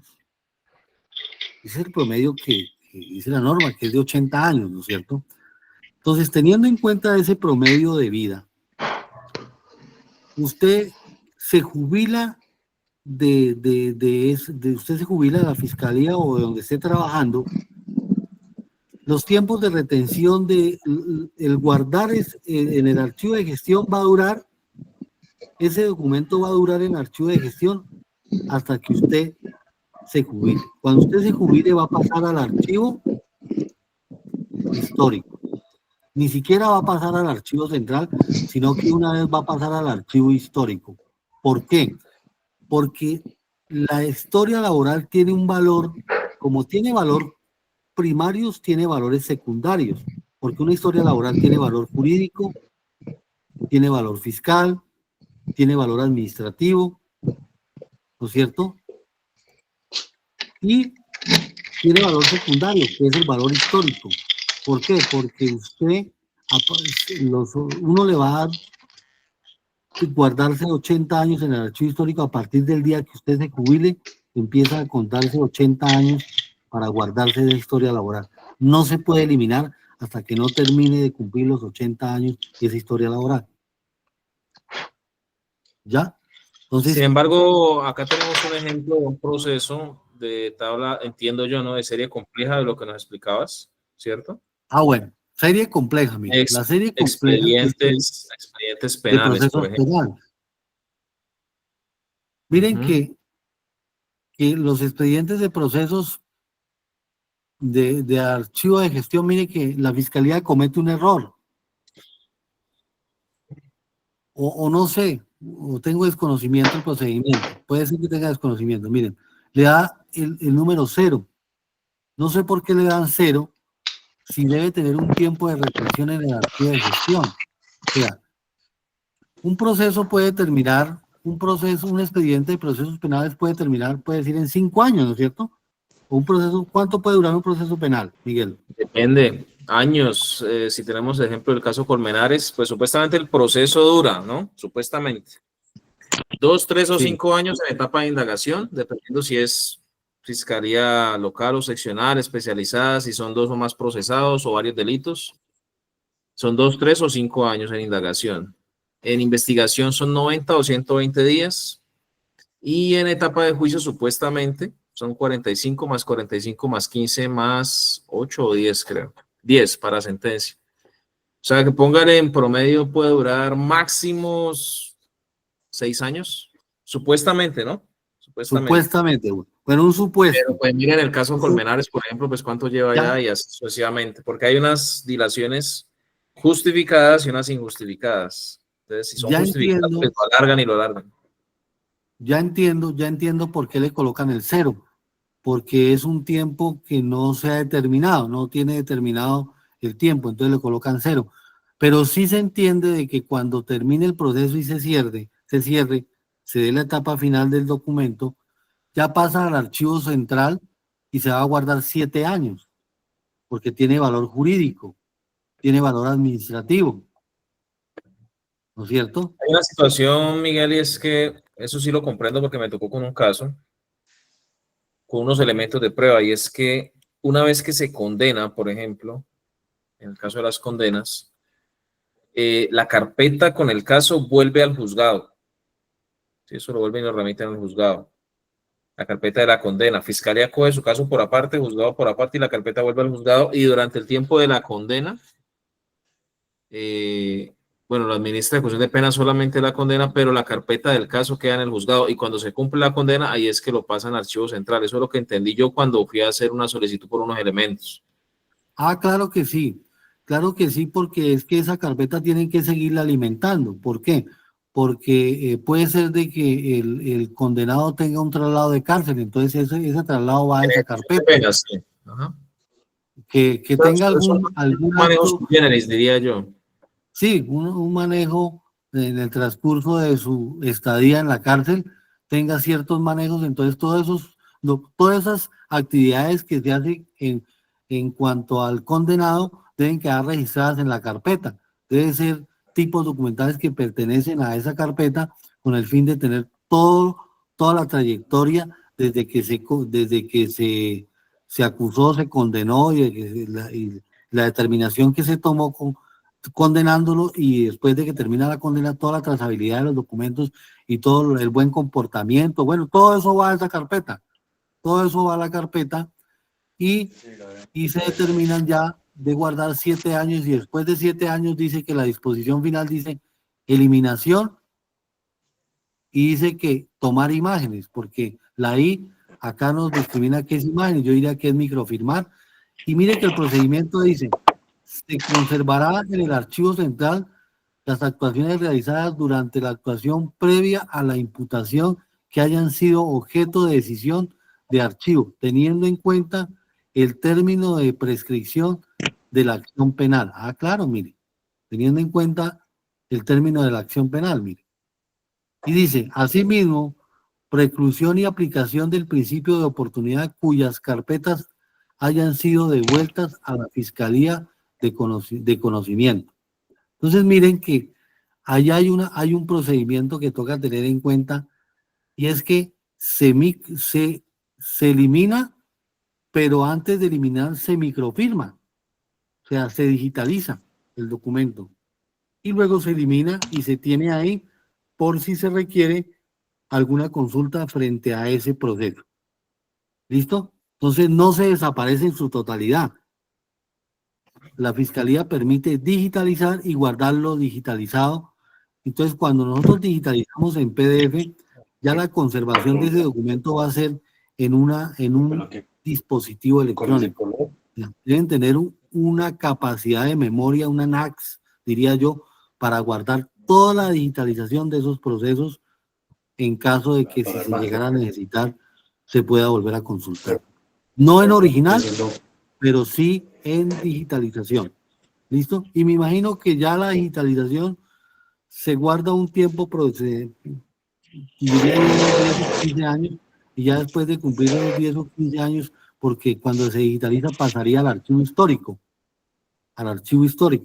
y ahí se guardaría unos 10, unos 15 años, y ahí tomarán la determinación. Si el caso no es muy de connotación nacional, o sea, no es un caso, es un caso de un, voy a decirlo, no es el caso de Raúl Reyes, es el caso de alguien que no es famoso, entonces eso sí lo eliminan, pero si es el caso de Raúl Reyes, lo van a conservar totalmente, porque es el caso de ese señor, ¿me entienden? Entonces, si no es de connotación nacional, se elimina. Si es de connotación nacional, quedará en el archivo histórico para la cultura, para la investigación, mejor dicho, para otras cosas que se quieren frente a esa persona y lo que quieran conocer quién fue esa persona en la historia, ¿no es cierto? Porque son personas que han sido conflictivas en nuestro país y que, pues obviamente, a futuro los jóvenes quieran saber quién era esa persona y cuál era su delinquir y su proceder de vida, ¿no es cierto? Si yo como funcionario público puedo solicitar a la institución donde laboro que me den una copia íntegra de mi historia laboral, de mi hoja de vida. Claro, claro, porque usted es dueño de su historia, de su hoja de vida. ¿Quiénes tienen derecho a su historia laboral?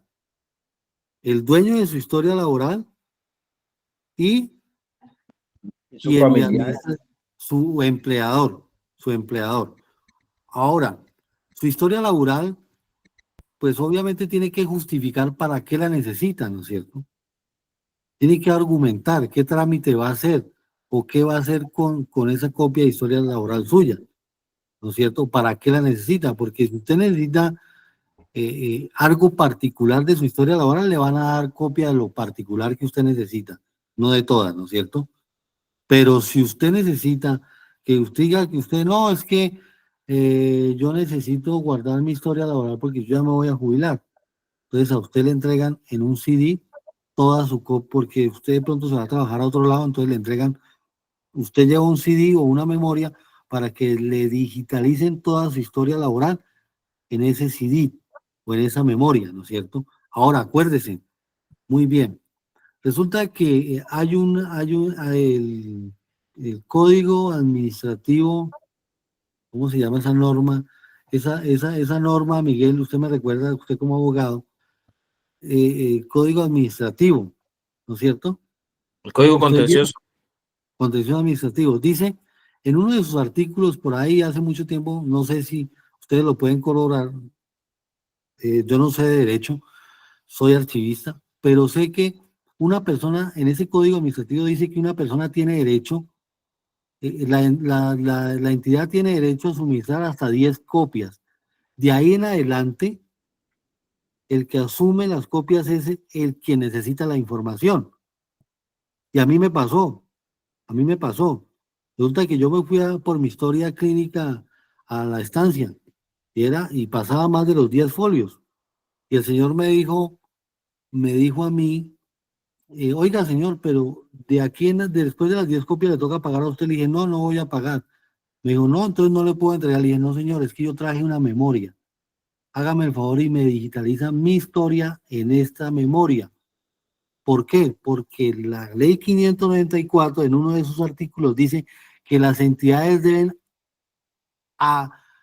actualizar sus sistemas de información para así dar el servicio de suministro de información. Y una de las actualizaciones del sistema de información es comprar escáner y tener los medios para suministrar la información a nivel electrónico. Si yo no quiero llevar la memoria, entonces le digo, hágame el favor y me la da a mi correo. Yo doy mi dirección de mi correo y me la tienen que enviar a mi correo para evitarme pagar las copias. Entonces, son derechos que tenemos y que no sabemos, que debemos aprender en esto, porque hay gente que a veces va y como no tiene para las copias, dice, no, entonces vuelvo después.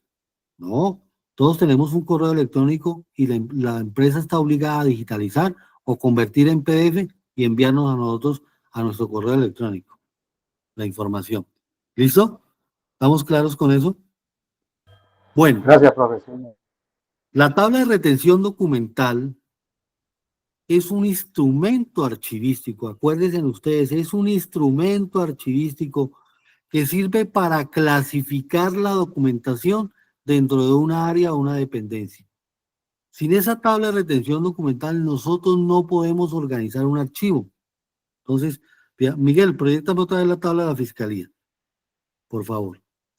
Entonces, nosotros tenemos que organizar la información de acuerdo como nos dice la tabla de retención documental. Entonces, voy a dar un ejemplo.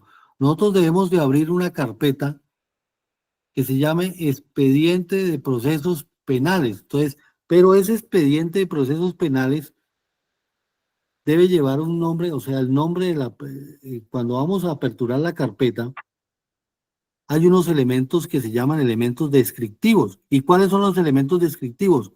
El rótulo de carpeta, la hoja de control, el formato único de inventario documental, que también el formato único de inventario documental también es un instrumento archivístico de recuperación de información. Acuérdense muy bien. Tiene dos actividades. Tiene tres actividades. El inventario, el formato único de inventario, ¿para qué sirve? Para hacer transferencias, para inventariar y para recuperación de información. Por eso se dice que el formato de inventario documental también hace parte de los instrumentos archivísticos. Estamos claros con eso, ¿no? Entonces, miren, resulta que usted, usted dentro de abre su carpeta de 4 alas, porque ahora se utilizan carpetas de 4 alas, porque la documentación ahorita en día no se puede perforar, ya que cuando uno perforaba los tipos documentales para meterlos en un gancho, para agraparlos, eso ya no se utiliza, ya la documentación no se puede perforar. ¿Por qué no se puede perforar? Porque el Archivo General de la Nación se dio cuenta que cuando nosotros perforamos el documento le estamos haciendo un daño prematuro al documento original. ¿Y por qué prematuro? Porque le estamos perforando, lo estamos dañando. Y ustedes acuérdense que hay formatos que no traen las márgenes, como cuando nosotros elaboramos un documento. Hay formatos, por ejemplo, ¿qué voy a hacer? Por decir esos formatos que uno diligencia para pagar seguridad social. ¿Se acuerda que uno llenaba unos formatos azules grandes y eso va hasta la orilla del documento, entonces uno perforaba las letras cuando hacía el hueco y eso es motilar la información, eso es dañar el documento original. Entonces el Archivo General de la Nación se dio cuenta de eso y prohibió la utilización de carpetas de 2 alas. Ahora utilizamos las carpetas de 4 alas, las que no se pueden perforar los documentos. ¿Listo? Entonces, miren, ustedes cogen una carpeta de esas y van a guardar ahí el expediente de procesos penales, pero ese expediente de procesos penales tiene unos tipos documentales: noticia criminal, acta de derechos y deberes de las víctimas, solicitud de valoración médica. Bueno, todos esos hacen parte de ese proceso, pero ese proceso es de una sola persona, ¿no es cierto? De una sola persona. Entonces, ¿cómo la identificamos? Cuando nosotros vamos al rótulo de identificación carpeta, que es el que vamos a enseñar más adelante en las diapositivas, y lo vamos a enseñar a diligenciar, ahí vamos a describir a quién pertenece ese proceso penal. Entonces uno lo va a describir: Juanito Pérez, número de cédula tal. Cuando uno le coloca Juanito Pérez y número de cédulas, se llama aplicar un sistema onomástico. ¿Y cuál es el sistema onomástico? Colocar apellidos, nombres y número de cédula. Eso se llama un sistema de ordenación onomástico. ¿Listo? Pero ese sistema de ordenación onomástico lo vamos a colocar cuando diligenciamos el rótulo de carpeta.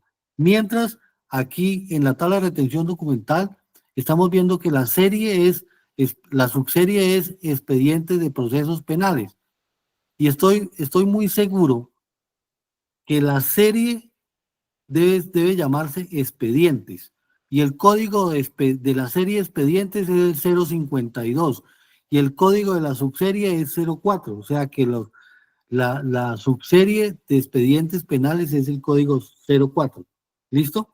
Esos datos tenemos que tenerlos en cuenta, porque esos códigos tenemos que colocarlos a la hora de llenar el primer elemento descriptivo, que es el rótulo de la carpeta. ¿Listo? Esos datos tenemos que tenerlos en cuenta y vamos a hacer, obviamente, acá, cuando entremos al rótulo de carpeta, ya les voy a enseñar a diligenciar ese rótulo de carpeta para que cuando ustedes necesiten consultar la información la puedan ubicar inmediatamente y no se demoren tanto en la búsqueda de información. Los elementos de descripción sirven para ubicar lo más pronto posible la información. Sin esos elementos de descripción es imposible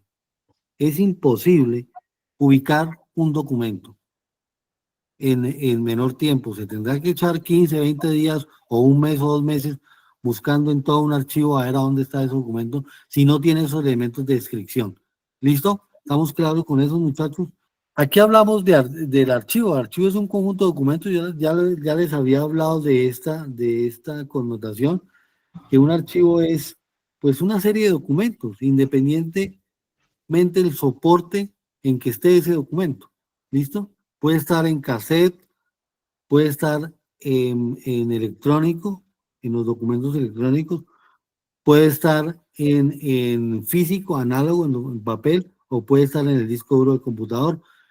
Independientemente del soporte que esté, debemos darle tratamiento archivístico. ¿Y cuál es el tratamiento archivístico? Lo que estoy enunciando, que se debe manejar a través de una tabla de retención documental, debe tener una clasificación documental, debe tener una descripción, esa información para la ubicación. ¿Listo? Formación de los archivos teniendo en cuenta el ciclo vital de los documentos. Aquí vamos a cortar el ciclo vital de los documentos. Vamos a empezar. Archivo de gestión, archivo central y archivo histórico. Hacen parte del ciclo vital de los documentos. Pero si vamos a más a fondo, yo les decía a ustedes que el ciclo vital empieza desde la planeación, recuerden, desde la producción documental, la GTC 185 es muy buena para producir documentos, para generar buenos documentos con buena estructura, con buena calidad, ¿no es cierto? Esa GTC 185 cada nada se va actualizando y nos va creando mejor estructura de documentos. Ahí inclusive le enseñan a uno a redactar cuáles son los conectores, cuáles pueden ser los verbos que podemos utilizar. Bueno, ahí nos da una clara utilización para la redacción y estructura de documentos. Luego, recepción de documentos, que es la ventanilla única. La ventanilla única es donde uno deja el documento, lo radica y ahí queda, ahí inicia el trámite del documento en una entidad. Ahí inicia su proceso administrativo de trámite. Luego sigue el archivo de gestión, que aquí estamos hablando ya de archivo de gestión, estamos hablando de aplicación de tablas de retención documental. Ahí ya conocimos cómo se estructura una tabla, ¿no es cierto? Y las series documentales se sacan del manual de funciones, del manual de procesos y procedimientos y de las entrevistas que uno haga y frente a la normatividad interna de una entidad. El análisis de todo eso le da la noción a uno. Por ejemplo, voy a decirle, ¿cuál sería deme una función de la Oficina de Talento Humano? Profe, es la que se encarga de la recolección de las hojas de vida del personal. Correcto. Las hojas de vida. Entonces, como es la encargada de administrar las hojas de vida, entonces ahí van a hacer la serie de historias laborales. Y ahí es donde se va a custodiar esa información. No podría tener esa función la oficina jurídica, porque la oficina jurídica tiene unas funciones diferentes, ¿no es cierto? Deme una función de una oficina jurídica. ¿Cuál sería la función de una oficina jurídica? Responder una tutela, profe. Perdón, no le escuché, no se le escucha duro. No sé si podría ser responder una tutela, ¿no? Correcto, responder. Cuando dentro del manual de funciones de esa dependencia dice que la oficina jurídica responderá a las tutelas y dentro del manual de procesos y procedimientos dice que la oficina jurídica llevará el proceso de tutelas y la tutela iniciará con tal tipo documental y tal y tal y tal, seguir todos los tipos documentales que componen una tutela. Y yo hoy entrevisto al abogado y le digo, bueno, ¿a usted para qué lo contrataron aquí? No, pues a mí me contrataron para responder tutelas. Entonces, ahí ya estoy parametrizando las tres cosas para crear la subserie tutelas. ¿Listo? Entonces, así se van creando las tablas de retención documental con el análisis de toda esa información, del manual de funciones, del manual de procedimientos, de la entrevista que uno haga a la persona. Así uno va sacando el listado maestro de series y subseries de una entidad a nivel general.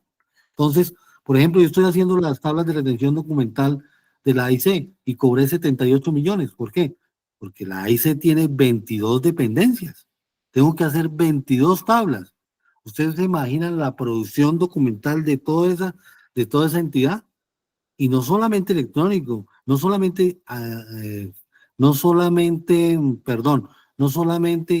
documentos físicos, sino documentos electrónicos y digitales, entre otras cosas que ellos manejan en sus bases de datos y todo eso. Entonces yo tengo que parametrizar todo eso, agrupar todos esos tipos documentales, analizar toda la información que ellos me envían para crear el banco terminológico de series y subseries de esa entidad.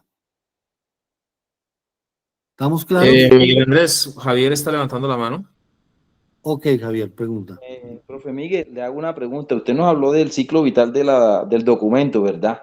Sí, Y claro. usted nos había dicho de que en el punto 4 había un archivo que era el archivo administrativo, o sea, pero entonces aquí veo que ese no hace, o sea, no está ahí dentro de esto que usted está colocando en la Bueno, no diapositiva. está. No está en la diapositiva porque estamos hablando del ciclo vital documento. Vamos a hablar, estoy acortando tiempos porque les empecé a hablar de planeación, producción, recepción, ¿recuerdan? Archivo administrativo, archivo de gestión, ¿recuerdan?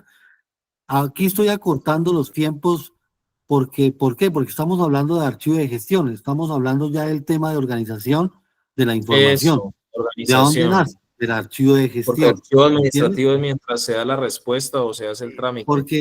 Porque a partir del inicio de la producción de documentos, ahí no tenemos organización de información, no tenemos clasificación, ahí apenas está empezando la recepción, el trámite, entonces ahí no estamos organizando información.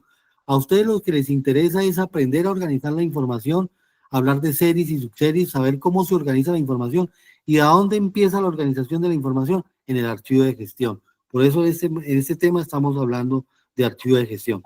¿Listo? ¿Claros? Claro, profe. Claro, Listo. muchas gracias. Ok, listo. Bueno, entonces, Miguel, ciclo vital del documento, vamos a hablar de los valores primarios y valores secundarios. Entonces, miren, en el archivo de gestión, la documentación es activa y va a tener los valores administrativo, legal, fiscal, contable y técnico. Miren, ahí están los valores. En el archivo central también van a tener los mismos valores, administrativo, legal, fiscal, contable, y es documentación semi-inactiva. ¿Qué quiere decir? Bueno, ¿qué quiere decir activa? Que los documentos en el archivo de gestión se van a consultar a diario, se van a alimentar a diario, está en constante movimiento, ¿no es cierto? Siempre que, los documentos estén en un archivo de gestión, siempre van a estar en constante consulta, constante alimentación y constante movimiento. ¿Listo? Cuando los archivos pasan al archivo central, que es ahí donde se cumple con la actividad de transferencia primaria, cuando los archivos pasan al archivo de gestión, al archivo central se llama transferencia primaria, eso se los voy a enseñar cómo se hace una transferencia primaria más adelante, pasa al archivo central y se llaman documentación semi-inactiva, o sea que esos documentos muy pocamente se van a consultar. Ya el expediente se ha cerrado y se van a tener ahí en custodia por si en algún momento alguien lo requiere, pero no es que se consulten siempre.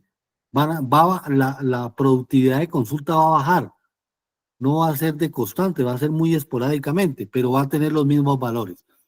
Pero en el archivo central hay algunos documentos que van a tener el valor histórico, cultural, investigación y científico. Van a tener los valores secundarios, ¿por qué? Porque es ahí en el archivo central donde yo entro a analizar de los documentos que me han transferido, qué documentos tienen esos valores para poder hacer la transferencia secundaria, que es del archivo central al archivo histórico. Cuando yo empiezo como jefe de archivo central a verificar las tablas de retención documental y a mirar, ustedes recuerdan la tabla de retención documental, ¿no es cierto? Recuerdan la parte de disposición final. Si ahí en la disposición final tiene una X donde dice conservación total, es porque ese documento que tiene conservación total tiene valor histórico. Y entonces debe ser transferido al archivo histórico. Y muy seguramente el documento que tenga con la X en conservación total, el procedimiento debe decir que se conservará en su totalidad por tener valor secundario, valor histórico. Y se debe microfirmar y digitalizar para evitar el deterioro del original. ¿Listo? Entonces miren que los valores En el archivo histórico, que es una documentación inactiva que ya no se consulta, pero se conserva para la historia, para la cultura, para la investigación, se conservan esos documentos, pero porque tienen ese valor secundario. ¿Estamos claros hasta ahí? ¿Alguna pregunta frente a eso que estoy explicando? Claro y entendido, profe. Bueno, muy bien. Bueno, quiero dejarlos hasta ahí, hasta este ciclo, a la explicación de información y de los valores documentales. Profe, yo estoy muy contenta como lo he venido diciendo. Igual me gusta muchísimo cómo contextualizan la parte de gestión documental en la fiscalía. Me ha parecido bastante bueno porque sí me ubican tanto para el concurso como también actualmente en mi labor. Mil gracias. Muchas gracias. Sí, profe, muchas gracias. Realmente a mí el tema no me parecía como muy interesante, pero gracias a usted ahora me parece súper, súper interesante y bastante importante, ¿no? Porque realmente yo a veces lo pasaba demasiado desapercibido, pero realmente es muy interesante y muy importante, entonces muchas gracias. Miren, miren, miren, señores estudiantes, una cosita, antes de que sigan los demás. Miren que si ustedes se meten a una página que se llama Sociedad Colombiana de Archivistas, ahí diario necesitan un archivista en cualquier ciudad. Diario publican que necesitan un técnico, un tecnólogo, un profesional en ciencia, en archivística. ¿En qué entidad no necesita un archivista que les organice la información? Por eso uno, yo le doy gracias a Dios de haber estudiado esta carrera, le doy muchas gracias a Dios de la experiencia que tengo, y gracias a Dios, fuera de mi ocupación como funcionario público, creé mi empresa por fuera. La representante legal de mi empresa es mi esposa, y a través de ella firma los contratos, hace toda la parte, y yo hago las actividades aquí en la casa.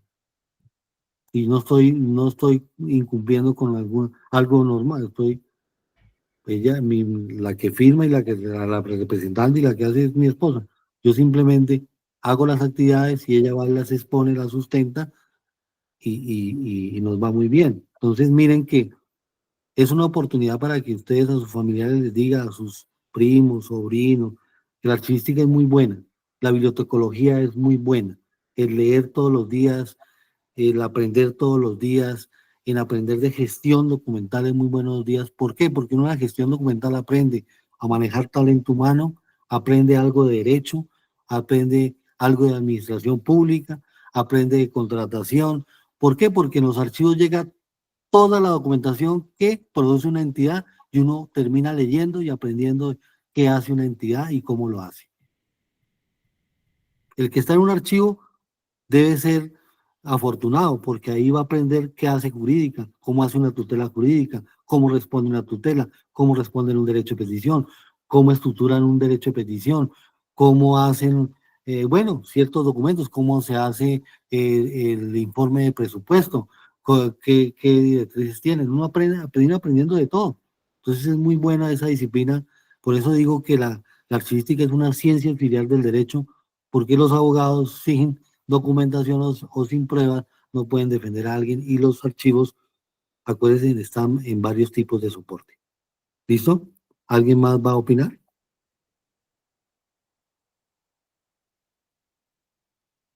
Hay que tener en cuenta, Miguel Andrés, que se están dando normas generales de archivo para todas las instituciones y que el plus pues, que se está dando es porque hay compañeros que van a ser parte del concurso.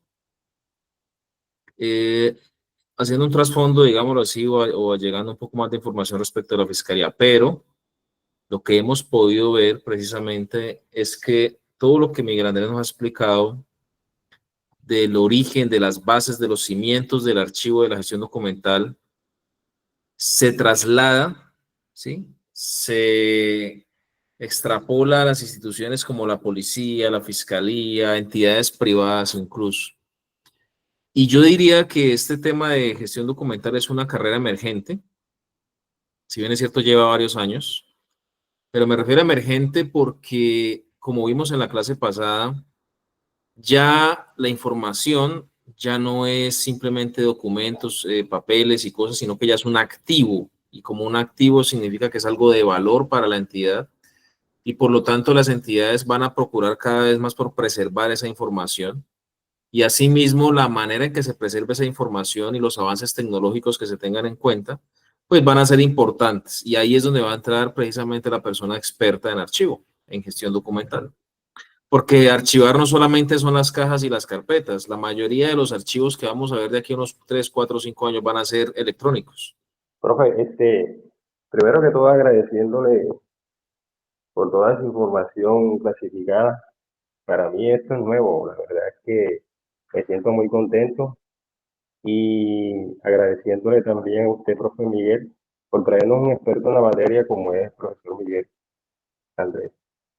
La verdad es que me siento agradecido. Y una pregunta con respecto a lo que usted nos ha dicho sobre lo que tiene que ver con las tecnologías.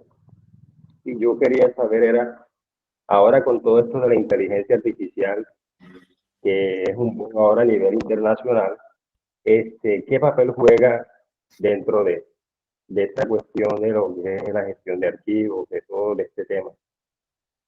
Esa es mi pregunta. En la archivística, la inteligencia artificial es algo muy importante. ¿Por qué? Porque la inteligencia artificial nos va a permitir